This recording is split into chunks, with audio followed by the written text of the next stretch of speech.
नौजवान दोस्तों, माँ शारदा को प्रणाम करता हूँ और आप सभी की उपस्थिति को प्रणाम करता हूँ। विनम्र धन्यवाद देना चाहता हूँ चौरडिया साहब और सूर्य दत्ता फाउंडेशन को कि उन्होंने मुझ जैसे नाचीज़ को यहाँ आमंत्रित किया और चुना इस पुरस्कार के लिए, जिस मंच पे बिरजू महाराज बैठे हों, जहाँ आप कल्पना चावला जी को पुरस्कार दे रहे हों, जहाँ मंगेश तेंदुलकर जी हो, वहाँ आप मुझे बुला के चुने। तो जब तक बिका न था कोई पूछता न था, तुमने मुझे खरीद के अनमोल कर दिया। चलिए कुछ देर मैं आपके बीच में हूँ। जो मेरा मूल व्यक्तित्व जिसे आप टेलीविजन पे देखते हैं और जिस हंसी और हास्य के लिए मैं जाना जाता हूँ, वो तो हम कल बात करेंगे, लेकिन जिस वजह से जो शैलेश नोरा जिसे आपने यहाँ बुलाया है, हम उसकी बात कर लें। शर्मा साहब ने कहा था कि मैं अंग्रेजी तभी बोलता हूँ जब कोई एक व्यक्ति अंग्रेजी समझने वाला न, कोई और भाषा न समझता हो। इसलिए मैं अंग्रेजी इसलिए नहीं बोलता कि my English is like my wife.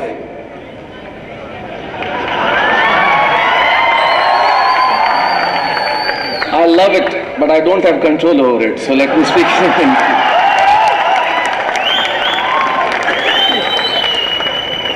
So my dear friends, let me speak whatever comes. I mean, it could be English, it could be Hindi. Let's go beyond the languages. लेकिन जिस चीज़ की बात मैं करने के लिए आया, ये जोश, ये जुनून, ये उमंग, ये उत्साह बरकरार रखिए, क्योंकि ज़िंदगी के अंदर ये क्षण लौट के वापस नहीं आएंगे जिन क्षणों को आप जी रहे हैं।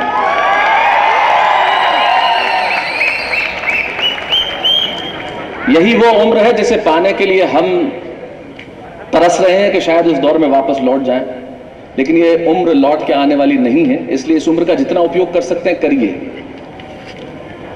मोहब्बत के शहर का आबोदाना छोड़ देंगे क्या, और जुदा होने के डर से दिल लगाना छोड़ देंगे क्या?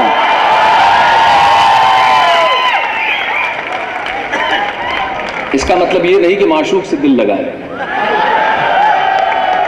दिल लगाएं इस माटी से, इस वतन से, दिल लगाएं इस मुल्क से, दिल लगाएं जिसकी जड़ों के अंदर पल के हम बड़े हुए हैं, और वो कमिटमेंट भीतर रखें, क्योंकि आज आप ही का वर्ग है। दुनिया के सबसे युवा देश है हम। जिस देश के 125 करोड़ लोगों की 63% आबादी 30 साल से कम हो, वो हिंदुस्तान है। और उस युवा के हाथ में ही कल की दुनिया है। और यकीन मानिए, जाति, मजहब, धर्म, भाषा, प्रांत बहुत लौ लिए हम। भूल जाइए आप कि मैं बिहारी हूं तुम पंजाबी हो, मैं राजस्थानी हूं तुम बंगाली हो। एक चीज आप याद रखिए कि आप और मैं मिलके जो देश बनाते हैं उसके प्रति हमारी जिम्मेदारी सबसे ज्यादा है, और वो कमिटमेंट भी। एक क्लास में टीचर आए, दूसरी क्लास होगी शायद, दूसरी क्लास में टीचर आए और हिंदुस्तान के बहुत सारे नक्शे लेके आए और बच्चों को कहा कि इस नक्शे को फाड़ दो। सबने उस नक्शे को फाड़ दिया और कहा जो सबसे पहले इस नक्शे को जोड़ के मुझे देगा मैं इनाम दूंगा। 10 सेकंड में एक बच्चा खड़ा हो गया, बोले सर मैंने नक्शे को जोड़ दिया। टीचर बड़े प्रसन्न हुए कि बेटा तुमने इतना कमाल कर कैसे दिया 10 सेकंड में? बोले सर मैंने कुछ नहीं किया, इस नक्शे को पलट भर दिया, इसके पीछे एक आदमी बना हुआ था, मैं आदमी को जोड़ता चला गया, हिंदुस्तान अपने आप जोड़ता चला गया।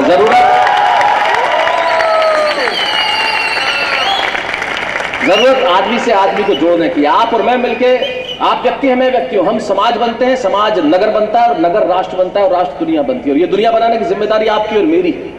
आइए इस दुनिया को और खूबसूरत बनाए, बेहतर बनाए, और उसके लिए भीतर चाहिए कमिटमेंट। ये उम्र लौट के नहीं आएगी। करने की कोशिश रखिए, जज्बा रखिए, फिर देखिए क्या नहीं होता। फूल बसंत जी कहती हैं कि वो 7वीं क्लास तक पढ़ी और देखिए उन्होंने क्या कमाल किया। मैं भी डिग्रीज तो बहुत ली, लेकिन पढ़ा 7वीं तक ही।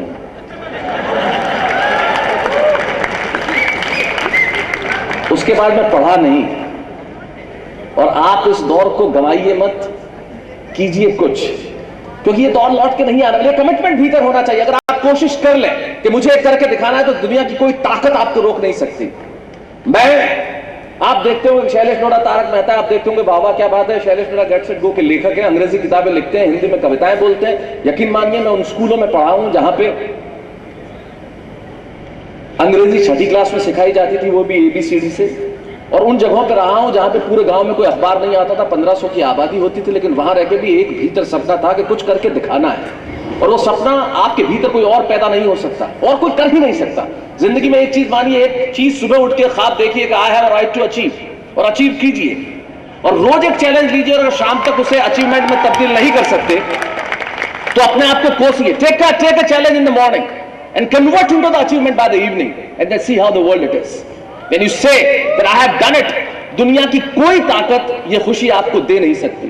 दुनिया में जिस तरह मां का कोई ऑल्टरनेटिव नहीं है, कोई विकल्प नहीं है, पानी का कोई विकल्प, मां का क्या विकल्प होगा? मौसी आपको पाल के बड़ा कर सकती है, पिता आपको पाल सकते हैं, लेकिन मां मां होती है। पानी का कोई विकल्प नहीं होता। जिस तरह मां का कोई विकल्प नहीं होता, पानी का कोई विकल्प नहीं होता, ख्वाबों को पूरा करने के लिए मेहनत का कोई विकल्प नहीं होता। आइए आगे बढ़िए और उन ख्वाबों की ताबीर सच में तब्दील करिए। जिंदगी वही है। मैं 8 बरस की उम्र, बहुत छोटी सी घटना सुनाता हूं आपको। 8 बरस की उम्र, निम्बाड़ा नाम का एक कस्बा हुआ करता था, राजस्थान और मध्य प्रदेश की सीमा पे वहां रहता था।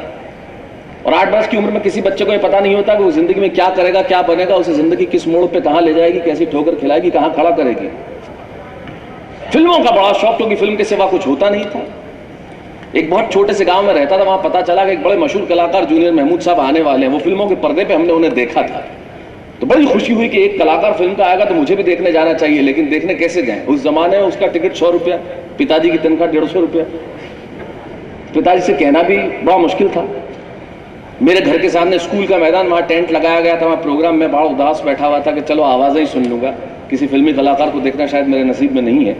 कार्यक्रम शुरू हुआ। What kind of the achievement in the life? I'm just telling you one example of my own, because मेरे पास चांद सितारों के उदाहरण नहीं है, मेरे पास वही है जो मैंने आसपास देखा। स्कूल के मैदान में प्रोग्राम में बड़ा दुखी घर के बाहर बैठा हुआ कि शायद मुझे देखने को मिल जाए, लेकिन संभव नहीं था, बाहर उदास था, जा नहीं सकता था। अचानक बारिश हो गई और प्रोग्राम में भगदड़ मच गई। और बहुत छोटा सा गांव था, कलाकार लौट भी नहीं सकते, तो उन्हें घोषणा करनी पड़ी कि हम कल दोबारा प्रोग्राम करेंगे। अब लोग वापस लौट रहे थे और मैं बड़ा खुश था। देख लिया जूनियर महमूद। ये हिंदुस्तानी मानसिकता होती है, जब कोई दुखी होता है हम बड़े प्रसन्न होते हैं। तो जब लोग लौट रहे थे मैं बड़ा प्रसन्न। दूसरे दिन फिर कार्यक्रम शुरू, और यकीन मानिए, खुदा की मार, देखिए मैं तारीख नहीं भूलता, 26 अगस्त की बात है। दूसरे दिन और तेज बारिश। तब कलाकारों को घोषणा करी कि तीसरे दिन कार्यक्रम होगा, लेकिन अब कोई टिकट विकट नहीं है, जिसे आना है आओ। ये सुनना था कि मैं प्रसन्न हो गया। तो हमारे घर के पास नूर महल नाम की बिल्डिंग में मैं रहा करता था। तो एक सलीम करके लड़का था, मेरा क्लास फेलो, उसके फादर इंस्पेक्टर ऑफ स्कूल्स हुआ करते थे। मैंने उससे कहा कि बेटा, दोस्त था मेरा, कि तुम्हारे पापा को कहो वो स्कूल एजुकेशन इंस्पेक्टर है, तो जरा जगह की व्यवस्था करवा देगा, हम भी जूनियर महमूद को नजदीक से देख लें। उसने वादा निभाया, वो हमें ले गया। इस तरह का स्टेज था, स्टेज के पास एक स्टूल लगा दिया, 3/4 पे सलीम बैठा, 1/4 पे मैं, क्योंकि स्टूल की व्यवस्था उसने की थी। कलाकार पास से निकल के स्टेज पे जा रहे थे, मैं उनकी खुशबू मात्र से इतना पसंद था कि जो फिल्मी पर्दे पे दिखता है मेरे पास से जा रहा है। 27 अगस्त वो दिन, जूनियर महमूद, अंत में जब कार्यक्रम की भीड़ थी, सलीम के पिताजी ने उसे खड़ा किया और मिलाया कि मेरा बेटा है। तो सलीम ने एक ऑटोग्राफ बुक निकाली और कहा, सर ऑटोग्राफ। उन्होंने साइन किया। मैंने जिंदगी में तब तक ऑटोग्राफ लफ्ज नहीं सुना था। अब मुझे पता ही नहीं कि ऑटोग्राफ क्या होता है, तो मुझे ये भी पता नहीं था कि ऑटोग्राफ बुक क्या होती है। तो मैंने सलीम को कहा, क्या? बोले साइन लेते हैं। मैंने कहा अच्छा लेते हैं। तो मैंने भी एक मुड़ा तोड़ा कागज निकाला, मैंने कहा साइन। तो शायद उन्हें लगा होगा कि लड़का अकेला, इसके साथ कोई नहीं है, कागज निकाला, तो उन्होंने धक्का दे दिया हल्का। यकीन मानिए वो धक्का लगा यहां था पर पड़ा यहां था। One person can forget the injury, but he cannot forget the insult. और यकीन मानिए he did not mean it. उनको शायद वो जानबूझ के ऐसा नहीं कर रहे थे, लेकिन एक बच्चे को धक्का दे दिया। उस स्कूल के मैदान में खड़ा होकर 8 साल का शैलेश, उसे नहीं मालूम था कि जिंदगी में कहां जाएगा, क्या करेगा, क्या नहीं करेगा, लेकिन ऊपर देखा खुदा से, फिल्मी तो था ही। और अपने आप से एक चीज कही कि भाई धक्का पड़ गया है, लेकिन यकीन मानिए धक्का ऑटोग्राफ के लिए गया है। और आज से अगर मेरी जिंदगी में ऑटोग्राफ लफ्ज दोबारा आया, तो अब मैं ऑटोग्राफ लूंगा नहीं, अब मैं ऑटोग्राफ दूंगा। और यकीन मानिए ठीक 2.5 साल बाद 30 सितंबर 1981 राजस्थान के एक बहुत छोटे से गांव में जब मैं कार्यक्रम कर रहा था, कार्यक्रम के बाद लड़के आए और कुछ उन्होंने आके साइन मांगे। मैं 11 साल का था, मैंने हिंदी में साइन किया। आज भी मैं ऑटोग्राफ हिंदी में देता हूं, तब मुझे अंग्रेजी नहीं आती थी, लेकिन मन में चिल्ला के कहा, junior Mahmood, I have done it. ये अहंकार नहीं था, ये एरोगेंस नहीं था, ये दंभ नहीं था। न ये अहंकार है, न एरोगेंस है, दंभ है। लेकिन यकीन मानिए 30 सितंबर 1981 से लेकर 7 फरवरी 2013 तक बिरजू महाराज जी, आप लोगों के बुजुर्गों की कृपा से हजारों देशों में, सैकड़ों जगह, लाखों लोगों को ऑटोग्राफ बांटे, लेकिन हर ऑटोग्राफ बांटते वक्त एक ही आवाज आती है, yes I have done it. और यकीन मानिए, I tell you, take a challenge in the morning. Achievement इतना बड़ा नहीं होता कि आसमान नहीं संभाल सके। अचीवमेंट इतना छोटा नहीं होता कि आप उसे जेब में डाल के चलते बने। अचीवमेंट सब्जेक्टिव होता है। हो सकता है मुकेश अंबानी के लिए 100 करोड़ रुपए अचीवमेंट ना हो, लेकिन एक व्यक्ति जिसको सुबह से शाम रोटी नहीं मिलती, वो 100 रुपए कमाए तो उसके दिल से आवाज आएगी, yes I have done it. और मैं चाहता हूं कि आप एक चैलेंज लें, हर सुबह एक चैलेंज लें और शाम तक उसे अचीवमेंट में कन्वर्ट कर दें। और जिस दिन शाम को आवाज आएगी yes I have done it, तो उससे बेहतर नींद आपको दुनिया में कोई दे नहीं सकता।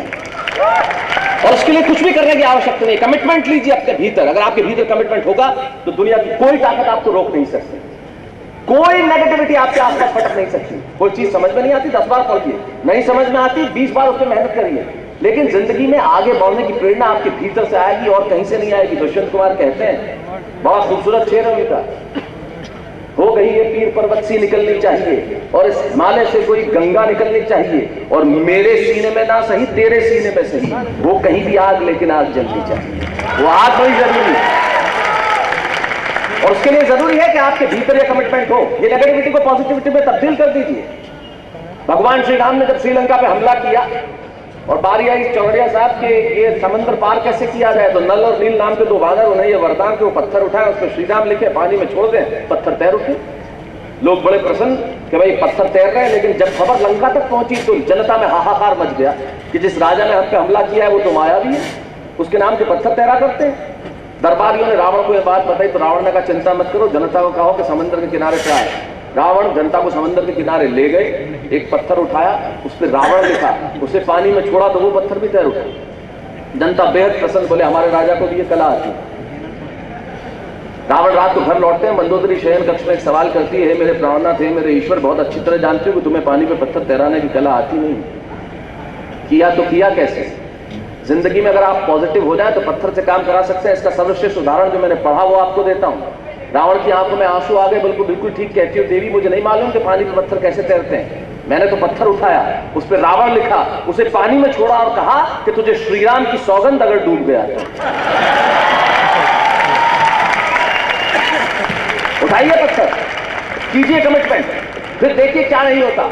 कोसना छोड़िए मुल्क को, कोसना छोड़िए सिस्टम को, कोसना छोड़िए चीजों को, अपने भीतर झांकिए। मुल्क को बदलने से पहले हम बदलना जरूरी है। पिछले दिनों हमारी सीमाओं पे हमारे शहीदों के सर काट के लेके गए, तो मैंने सिर्फ एक टिप्पणी की चौड़िया साहब, मैंने कहा शायद पड़ोसी मुल्क वाले ये सर काट के इसलिए लेके गए होंगे कि अपने देश के लोगों को बता सके कि गौरव और स्वाभिमान से तनावा सिर कैसा होता है।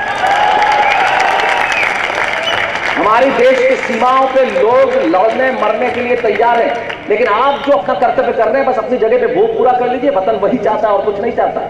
शहीद अगर आपसे कुछ कहते होंगे तो यही कहते होंगे कि दर्द पीकर दिखाएं इस वतन के लिए, ये अभी कर दिखाएं इस वतन के लिए, हम मरकर दिखाएंगे वतन के लिए, आप जी कर दिखाएं इस वतन के लिए। इस वतन के लिए जीना आवश्यक है। जो कर्तव्य जहां जिस दृष्टि से कर रहे हैं बस उसे पूरा कर लीजिए। और यकीन मानिए अगर करने की इच्छा भीतर होगी, अगर चेष्टा भीतर होगी, अगर कमिटमेंट भीतर होगा, दुनिया की कोई ताकत आपको रोक नहीं सकती। तब अंतिम उदाहरण देता हूं, ब्लाइथवेल एक जगह है, हॉट स्प्रिंग्स, अमेरिका में एक प्रांत है आर्कांसास। रोटरी फाउंडेशन की ओर से मैं वहां एक कल्चरल एम्बेसडर की तरह था बहुत वर्षों पहले। तो ब्लाइथवेल हॉट स्प्रिंग्स में एक बहुत छोटी सी तस्वीर मैंने देखी जो मेरे ऑफिस में आज तक लगी हुई है। वो तस्वीर मैं उठा के लेके आ गया। उसकी तस्वीर को देखने के बाद एक कहानी मेरे मन में जागी और वो कहानी मैंने लिखी, क्योंकि वो तस्वीर थी ही ऐसी। और शायद प्रेरणा के लिए मैं इससे बेहतर कुछ नहीं कह सकता था। एक 12 साल का स्काउट जिसका नाम विलियम जेनिफर, वो 1961-62 की बात तत्कालीन प्रेसिडेंट जॉन एफ कैनेडी से हाथ मिला रहा था। अब यकीन मानिए उस तस्वीर को देखने के बाद एक कहानी मेरे दिमाग में कौन थी कि हुआ क्या होगा। एक 12 वर्ष का स्काउट जॉन एफ कैनेडी, तत्कालीन राष्ट्रपति, अमेरिका के प्रसिद्धतम राष्ट्रपतियों में से एक, और किसी देश के राष्ट्रपति से हाथ मिलाना, और वो भी गौरव का क्षण एक 12 साल के स्काउट के लिए। जब हाथ मिला रहा होगा तो क्या हुआ होगा वहां, एक कहानी मेरे दिमाग में कौन थी जो शायद प्रेरणा की इससे बेहतर मैं आपको कोई बात कह नहीं सकता। विलियम जेनिफर नाम का लड़का जॉन एफ कैनेडी से हाथ मिलाते हैं तो जॉन एफ कैनेडी के दिमाग में एक सवाल आता है, पूछते my dear young man how do you feel. तो लड़का हाथ मिलाते हुए कहता है, sir I am feeling as if current president of America is shaking hand with the future president of America. And that William Jennifer Clinton became president of that country twice. He became twice the president of that country. Just dream it, have it, fulfill it, and tell yourself every day, yes, I have done it. And then you see that how the world is. Come out of the flying colors and come in the flying colors. Color this rainbow out of your own dreams and then see the world is different for you. आगे बढ़िए, ख्वाब देखिए, ख्वाब को सच कीजिए, उसकी ताबीर को सच की इबारत में तब्दील कर दीजिए, और उसके बाद जब आप सुबह उठ के अपने आप से कहेंगे yes I have done that, फिर देखिए दुनिया में आपसे बेहतर कोई नहीं। Thank you very much.